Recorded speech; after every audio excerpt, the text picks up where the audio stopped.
दोस्तों, आप सब लोग चुपके से आकर वीडियो देख जाते हैं मगर हमें सब्सक्राइब नहीं करते। ऐसे में हमें हिम्मत कैसे मिलेगी? या ऐसे करेंगे तो आप तक अपडेट कैसे होगा कि आज नई कहानी आई है? तो प्लीज सिर्फ देख कर ना जाए, सब्सक्राइब भी करें, क्योंकि बढ़ेगा लव सिटी तभी तो कहानियां करेगा love city. Please support us दोस्तों।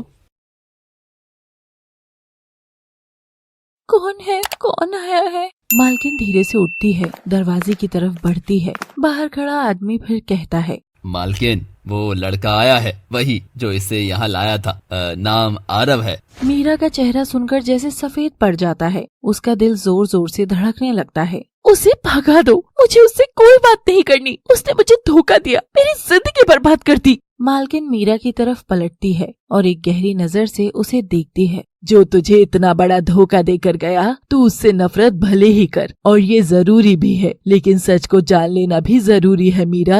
अब और कौन सा सच बाकी रह गया है माँ? मालकिन कुछ नहीं कहती, बस धीरे से कहती है, एक बार उसकी बात सुनकर तो देख मीरा, जब वो चला गया था तो यहाँ वापस आया क्यों है? मीरा चुप हो जाती है। अंदर एक तूफान चल रहा है। आरव बाहर खड़ा हुआ था। उसके कपड़े भीग चुके थे, चेहरे पर चोट के निशान थे, हाथ में नोटों से भरा बैग था। उसकी आंखों से पछतावे के आंसू बह रहे थे। मालकिन बाहर आती है। आरव उसकी तरफ देखता है। क्यों आया है अब, और क्या काम है तुझे? आरव नोटों से भरा बैग आगे करते हुए बोला, लो, ये नोटों से भरा बैग तुम रख लो और इसके बदले मुझे मेरी मीरा लौटा दो। ये क्या मजाक लगा रखा है तूने? तुझे पता है ना, जो इस कोठे पर बिक गया सो बिक गया।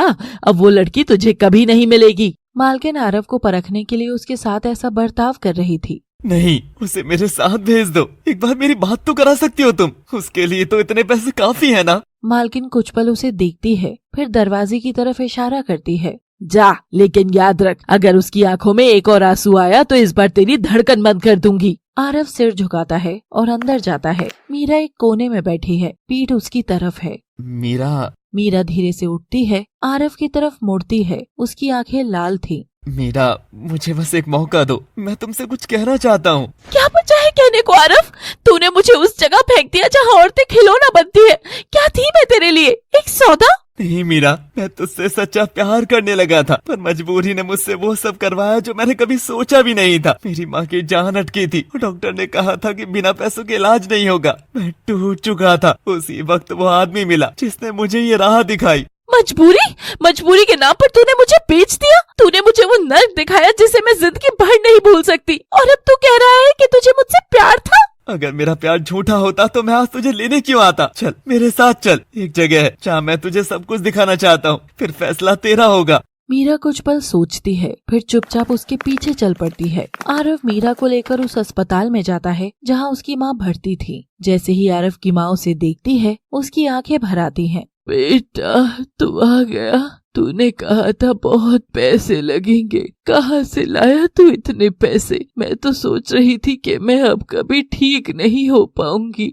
आरव माँ का हाथ थामता है। उसकी आंखों से आंसू गिर रहे हैं। माँ, मैंने जो किया वो अच्छा नहीं था, लेकिन तेरी जान बचाने के लिए मैंने मेरे मीरा को धोखा दिया। आरव सारी बात अपनी माँ को बताता है। मैं जानता हूँ मैं गुनहगार हूँ, लेकिन मेरा इरादा कभी बुरा नहीं था। जब मुझे पता चला कि मेरा सिर्फ एक मजबूरी नहीं, मेरी मोहब्बत है, तब बहुत देर हो चुकी थी। सिमरन बिस्तर पर लेटी थी और मीरा सामने खामोशी से खड़ी थी। आरव दोनों के बीच बैठा था, सिर झुकाए, शर्म से लिपटा हुआ। सिमरन ने मीरा की तरफ देखा। उसकी आंखों में एक माँ की ममता थी जो सब समझती है, सब जानती है। बेटिया, मैं माँ हूँ। एक माँ से उसके बच्चे के दिल की बात कभी नहीं छुपती। मुझे आरव की आंखों में जो दिखा वो कोई और नहीं देख सकता। वो तुझसे सच्चा प्यार करता है। मीरा चौंकती है। उसकी नजर आरव पर जाती है जो अभी सिर झुकाए बैठा है। सिमरन आरव की ओर देखती हुई बोली, लेकिन बेटा, तूने जो किया वो सही नहीं था। अपनी माँ को बचाने के लिए किसी लड़की की इज्जत को दांव पर नहीं लगाना चाहिए था। आरव की आंखों से आंसू बहने लगते हैं। माँ, मुझे नहीं पता था कि मैं इतना गिर जाऊंगा। मैंने जब मीरा को कोठे पर छोड़ा, मेरी आत्मा मुझे उसी पल से गालियां देने लगी। हर पल मेरी सांसों पर बोझ बन गई। मैं खुद को कभी माफ नहीं कर पाया माँ, कभी नहीं। वो मीरा की तरफ देखता है। इसीलिए मैं उसे वापस लेने गया, क्योंकि मैं जान गया हूँ कि मीरा सिर्फ मेरी मजबूरी नहीं, मेरी मोहब्बत है, मेरी जिंदगी है। कमरे में खामोशी फैल जाती है। मीरा की आंखों में आंसू आ जाते हैं। वो चुपचाप सिमरन के पास जाकर बैठ जाती है। सिमरन उसका हाथ थाम लेती है। अब फैसला तेरे हाथ में है मीरा। अगर तू चाहे तो आरव की सजा उसकी तन्हाई बना सकती है और चाहे तो उसे माफ कर सकती है। मीरा कुछ नहीं कहती, बस एक लंबी सांस लेती है और खिड़की की ओर देखने लगती है। मीरा की आंखों से आंसुओं की धार थमी नहीं थी, उसकी सांसें बिखरी थी, दिल उलझा हुआ था। और तभी कमरे का दरवाजा धीरे से खुलता है। कोठे की मालकिन अंदर आती है। उसकी बातों में अब वो कठोरता नहीं थी, बल्कि एक माँ की नरमी थी। मीरा, मैं बहुत सालों से उस कोठे की दीवारों के बीच जिंदा हूँ। यहाँ हर दिन कोई किसी को बेचता है। यहाँ सिर्फ जिस्मों की बोली लगती है, रूहों की नहीं। मीरा सिर उठाकर उसकी तरफ देखती है। मालकिन आरव की ओर इशारा करते हुए बोली, लेकिन ये लड़का, ये पहला है जिसे मैंने कोठे से किसी लड़की को वापस ले जाते हुए देखा है। तुझे उस पर यकीन ना हो, लेकिन मुझे है। ये तुझे सिर्फ पाने नहीं आया था, तुझे बचाने आया था। मीरा की आंखें बाहर आती हैं। वो आरव की ओर देखती है, जो कि अब भी उसकी नजरों से बचता फिर रहा था। मैं बहुत टूटी हूँ आरव, बहुत। आरव उसकी ओर बढ़ता है, कुछ कहने ही वाला होता है कि मीरा एक झटके में उसके सीने से लगकर फूट फूट कर रोने लगती है। तू ही तो मेरा प्यार था और तू ही मुझे तोड़ गया था, पर फिर भी मैं तुझसे नफरत नहीं कर पाई। आरव की आंखें भी भीग जाती हैं। वो मीरा को और कसकर अपने सीने से लगा लेता है। शायद कुछ रिश्ते खुदा लिखता है, इंसान सिर्फ उसे निभाता है। कोठे की मालकिन मीरा और आरव के पास खड़ी थी। उसकी आंखों में ममता थी, दर्द भी और एक अधूरी माँ की उम्मीद भी। मीरा बेटी, आरव ने जो किया है उसे भुला पाना आसान नहीं है, लेकिन एक माँ होने के नाते मैं चाहती हूँ कि तुम दोनों मिलकर एक नया जीवन शुरू करो। तू बहुत कुछ सह चुकी है, अब तुझे सिर्फ प्यार मिलना चाहिए। आरव की माँ भी पास आती है।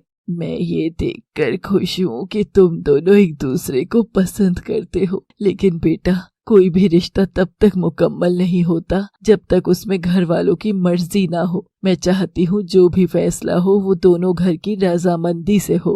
तभी आरव बीच में उसकी बात काट देता है। उसकी आंखों में गुस्सा और दर्द साफ झलकता है। नहीं माँ, उससे पहले मैं ये जरूर पता लगा कर रहूंगा कि मीरा को खून के आंसू रुलाने वाला कौन है। वो इंसान जिसने इसे कोठे तक पहुँचाया, जिसने इसे तोड़ने की कोशिश की, मैं उसे छोड़ूंगा नहीं। ठीक है बेटा, लेकिन पहले तुम मीरा को उसके घर छोड़ाओ। उसके घर वाले बहुत परेशान होंगे। आरव मीरा की ओर देखता है। वो हल्का सा सिर हिलाती है। फिर आरव उसे साथ लेकर घर की ओर निकलता है। बारिश के पानी से भीगी सड़क पर आरव की बाइक घर के पास आकर रुकती है।